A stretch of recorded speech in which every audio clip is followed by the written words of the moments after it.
not special. In a room of 100 people, you might feel like a stranger. In a city of 1 million, you're just a face lost in the crowd. But in a world of 8 billion, you aren't even a face anymore. We are told that you are the main character of your own story. It sounds beautiful, isn't it? It makes the mundane feel significant. But is that actually true? Do we even have a story? Think about it. If everyone is a protagonist, then by definition, no one is. A story requires a plot, a purpose, but for the most of us, life is just a series of reactions to things we can't control. If you are the main character, why does it feel like you're just watching the movie instead of directing it? And even if you do have a story, does it actually matter? Billions of people have lived, struggled, and died before you, and we don't know a single one of them. Why do you think your life will be the one that stays relevant? In a world this size, even being 1 in 1 million means there are still 8,000 versions of you walking around right now. 8,000 people having your original thoughts. 8,000 people feeling your unique pain. 8,000 people staring into the same mirror, wondering why they don't feel special. And that's the terrifying part, isn't it? Being one of the many.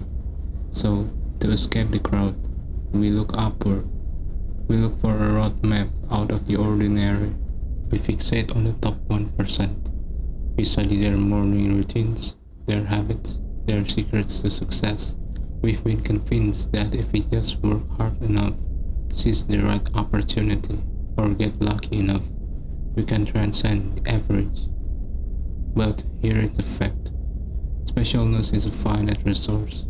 For there to be a winner, there must be thousands of losers.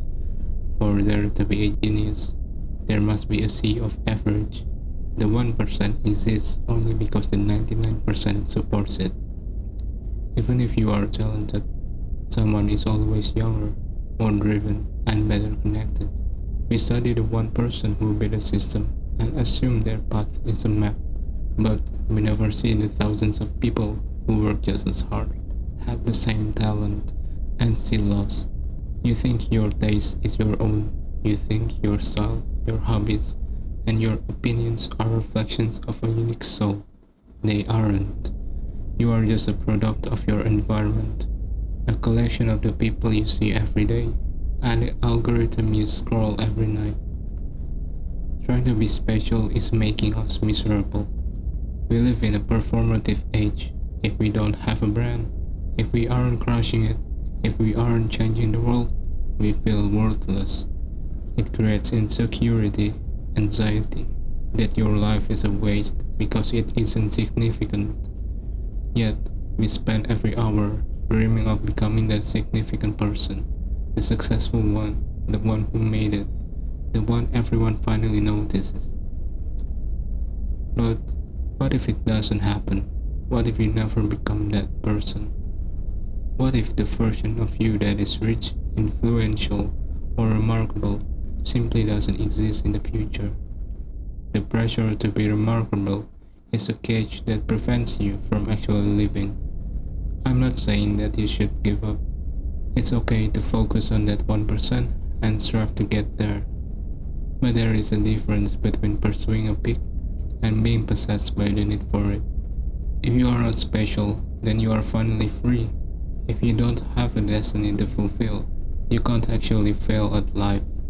If you start a business and it closes, or you write a book and nobody reads it, it doesn't mean you are a failure.